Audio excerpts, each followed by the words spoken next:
Pai, é chegada a hora, santifica-os na verdade, a Tua palavra é a verdade. Olá, tudo bem? Vamos continuar hoje a nossa leitura de Romanos. Que livro abençoado! Eu tenho sido muito enriquecido mesmo com a leitura de Romanos. Tenho aprofundado mais o conhecimento acerca de Romanos. E sabe o que foi que eu percebi nessa leitura toda?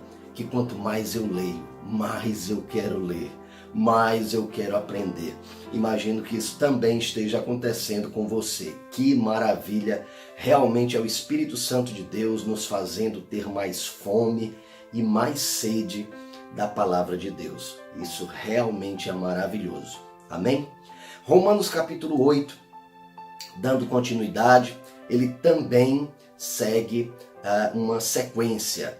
Nós já falamos sobre algumas sequências dos capítulos anteriores e hoje, comentando sobre Romanos capítulo 8, nós poderemos entender um pouco melhor acerca da capacitação do cristão para viver uma vida de santidade. Nos capítulos anteriores nós podemos perceber que não é pela força que nós conseguimos a salvação, mas também percebemos que devemos ser santos como o Pai é santo.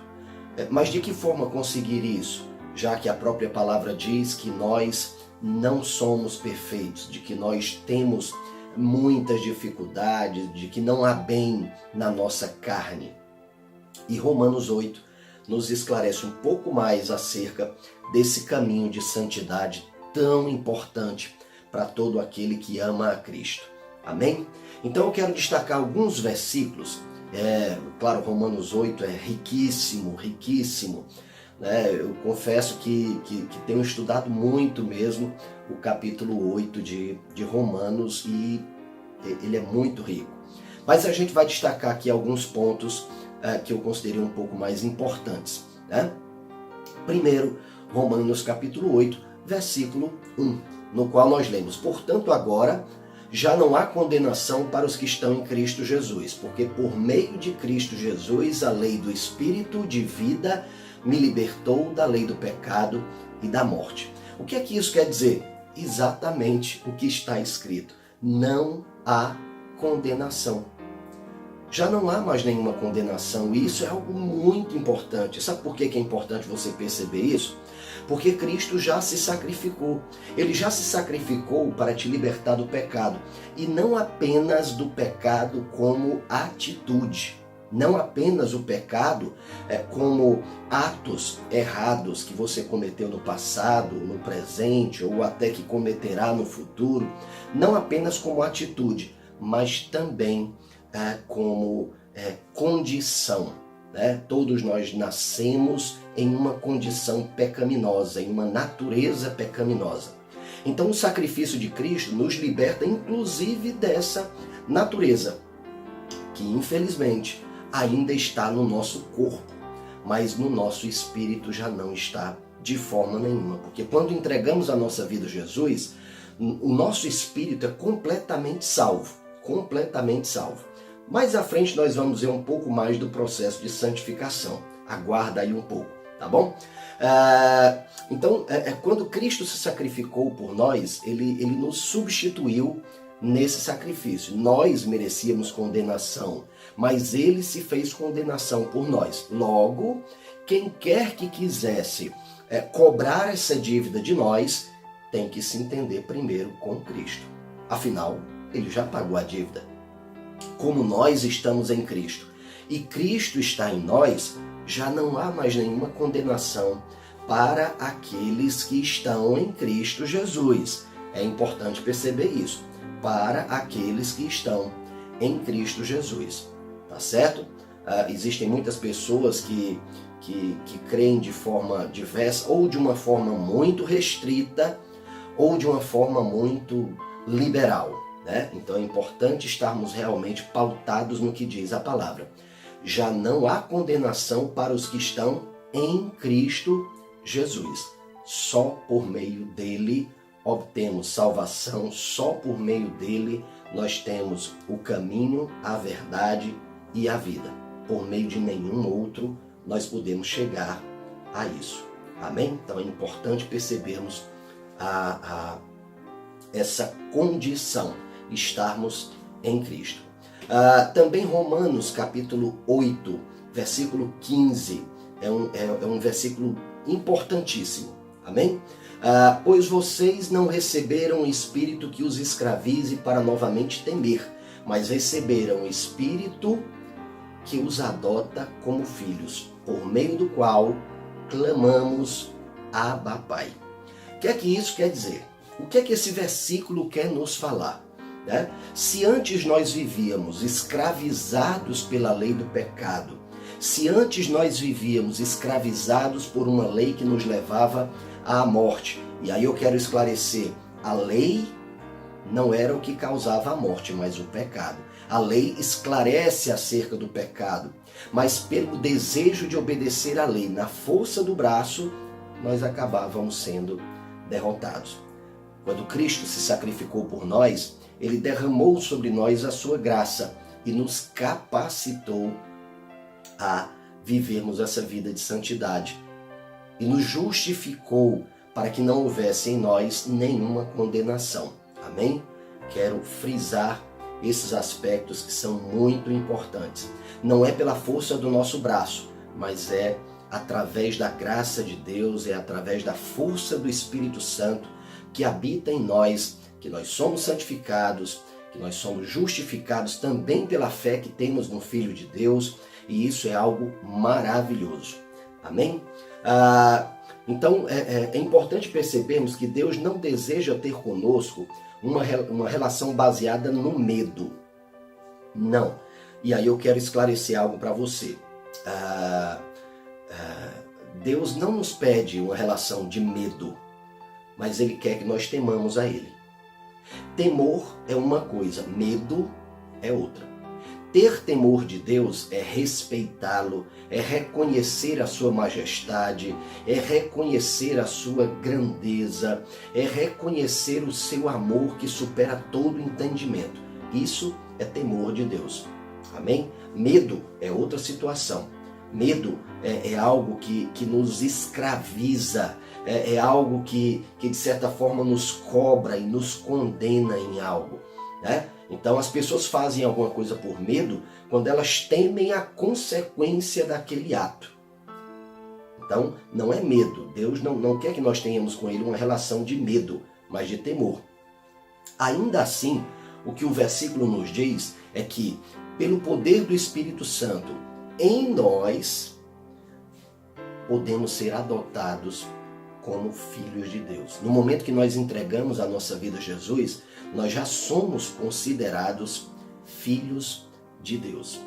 Amém? Isso é algo também maravilhoso.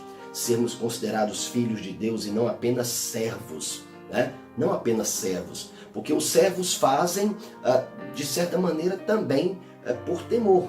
Né? Por temor de serem despedidos, por temor de não pertencerem mais àquele grupo de servos. Né? Então é importante percebermos que agora nós somos filhos. Lembra da parábola do filho pródigo? Né? Quando ele foi para o mundo, quando ele gastou a herança que o seu pai lhe deu com os prazeres do mundo, e em determinado momento ele pensou: vou voltar para a casa do meu pai e vou pedir a ele que me aceite pelo menos como servo, porque os servos do meu pai viviam melhor do que eu estou vivendo hoje. Quando ele chega finalmente à casa do pai, muito diferente do que ele achava, o pai não o recebeu como servo, o recebeu novamente como filho, porque ele é filho. Não há como se separar essa condição daqueles que estão em Cristo Jesus. Aquele que está em Cristo é filho de Deus, e não há de forma nenhuma nada que possa mudar essa condição. Não há nada que possa mudar essa situação que nós vivemos, que somos filhos de Deus. E quando nós eventualmente erramos, quando nós eventualmente pecamos, nós podemos recorrer ao Pai, retornar ao Pai, e certamente seremos recebidos por Ele, não como servos, não como escravos, mas como filhos. Como filhos nós somos acolhidos, como filhos nós somos corrigidos. Importante perceber isso também. Muitas vezes nós confundimos o amor de Deus e achamos que o amor de Deus é simplesmente aceitar como nós somos, nos aceitar com os nossos erros e com os nossos defeitos. Claro que Ele nos aceita, é evidente, Ele é Pai, Ele nos aceita, mas Ele não concorda com os nossos pecados, Ele não concorda com os nossos atos de idolatria, com os nossos atos de ódio, com os nossos atos de desprezo, Ele não concorda com nada disso. Mas pelo contrário, por saber que a nossa natureza humana pecaminosa nos inclina a fazer essas coisas, Ele nos dá a sua natureza para viver dentro de nós. E a natureza de Deus vivendo dentro de nós é o Espírito Santo de Deus que vem habitar em mim e em você. Então, pelo Espírito Santo, pela força do Espírito Santo, pelo poder do Espírito Santo, você é capacitado a viver uma vida que agrade a Deus. Amém? Isso é muito importante de ser percebido. E é tão importante se perceber isso que o versículo nos diz que Ele nos adota como filhos, por meio do qual clamamos Abba Pai. Abba Pai é uma expressão em aramaico que seria semelhante, não é a mesma coisa, mas seria semelhante à expressão paizinho no português. Então, olha só como é que a Bíblia diz que nós devemos nos achegar ao Pai. Nós devemos nos achegar a Ele com a expressão paizinho. Não simplesmente Pai majestoso, embora Ele seja majestoso. Não simplesmente Rei dos Reis, embora Ele seja Rei dos Reis. Mas nós podemos nos aproximar de Deus também com esse nível de intimidade. Paizinho, Pai amado, Pai querido. Amém? Então é importante você perceber isso também. Deus quer mostrar o desejo de intimidade que Ele tem de ter com você. E por isso mesmo foi que Ele deu o seu Filho, por isso mesmo é que Ele nos deu o Espírito Santo para habitar dentro de nós. Também em Romanos 8, 23 e 24, tem algo muito importante de percebermos. E não só isso, mas nós mesmos que temos os primeiros frutos do Espírito, gememos interiormente esperando ansiosamente nossa adoção como filhos, a redenção de nosso corpo. Pois nessa esperança fomos salvos. Mas esperança que se vê não é esperança. Quem espera por aquilo que está vendo? O que a palavra quer dizer com isso? Ela mais uma vez afirma que nós fomos adotados por Deus, que nós somos, portanto, filhos de Deus. Mas ela também diz, esperando ansiosamente a nossa adoção como filhos. Espera aí, nós fomos adotados ou não fomos adotados? Talvez você esteja se perguntando. Nós fomos adotados. Mas é importante percebermos como é o processo de salvação. Quando você entrega a sua vida a Jesus, como eu disse logo à frente, o seu espírito é vivificado, o teu espírito é salvo, o teu espírito é revigorado. E isso promove uma grande diferença. Se antes nós éramos dominados pela lei do pecado, se antes nós éramos dominados pelos desejos da carne, hoje não somos mais.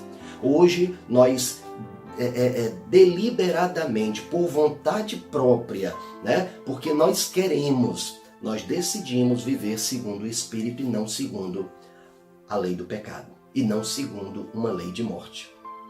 Nós decidimos entregar a nossa vida a Jesus. E por isso o Espírito Santo veio habitar dentro de nós e passa a nos ajudar a viver uma vida que agrade a Deus. Mais uma vez, não por força do nosso braço, mas pelo poder do Espírito Santo que habita em nós. O mérito que nós devemos ter é simplesmente abrir mão dos nossos desejos pecaminosos, né? Simplesmente abrir mão, né? Crucificar o nosso eu, crucificar o nosso ego, esse é o nosso mérito.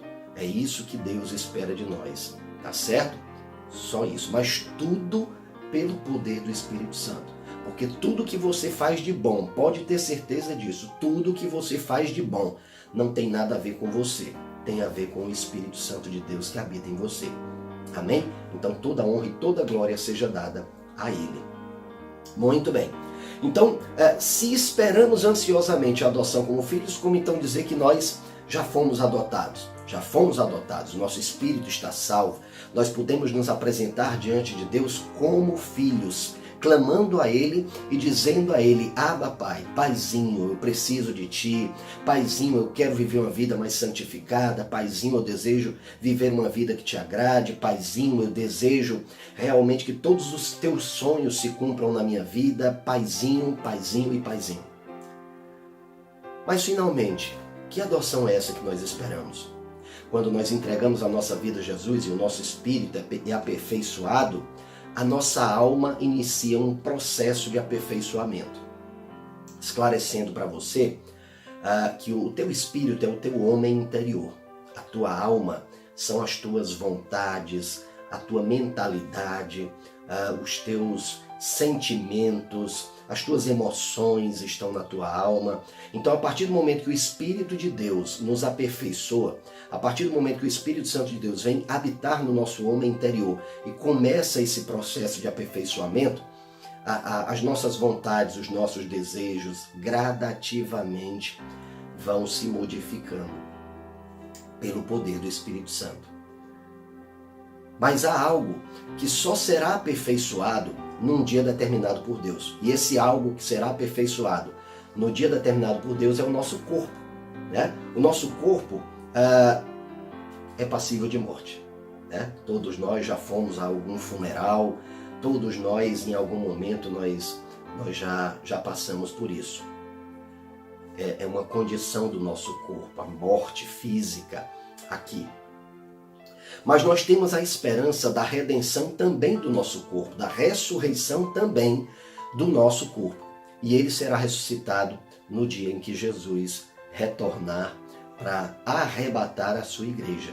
Então, nesse dia, o teu corpo ressuscitará e você terá um corpo glorificado. E o que é um corpo glorificado? É um corpo perfeito. Perfeito. Imagina só o que é isso, ter um corpo perfeito. Sabe aquele desejo que você tem no seu coração? Pai, eu queria nunca mais errar. Pai, eu queria tanto viver uma vida diferente. Eu queria tanto não ter mais tristeza, não ter mais angústia. Eu queria tanto não ser mais tentado. Eu queria tanto... Pois é, esse dia está chegando. Está chegando, porque a volta de Cristo é iminente. A qualquer momento ele está voltando.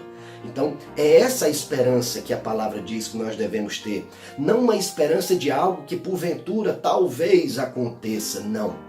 É uma esperança de algo que certamente vai acontecer. Que certamente vai acontecer. E nós esperamos como pessoas que têm certeza de que já são filhos de Deus. Nós temos certeza de que nós já fomos adotados. Amém? Então isso é importantíssimo de ser percebido. Finalmente, queridos, me perdoe pelo vídeo tão longo hoje, mas é importante.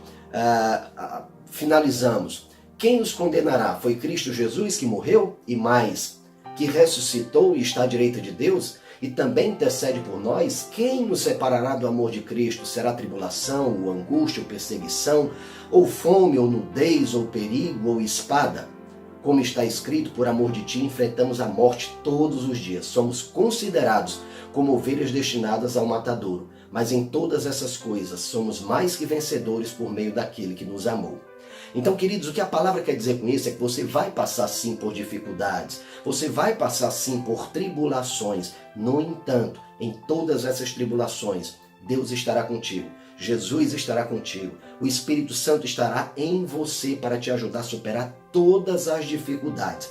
E sabe o que é melhor? Depois de haver superado todas essas dificuldades, o fato de você ter passado por essa tribulação, por essa dificuldade, contribuirá para o aperfeiçoamento da tua alma, contribuirá para o aperfeiçoamento da tua mente, do teu eu. Você será cada dia mais aperfeiçoado e expressará dia após dia um pouco mais a glória de Deus. Por isso, você já é mais que vencedor. Por isso, eu sou mais que vencedor. Amém? Que Deus te abençoe e até o próximo vídeo.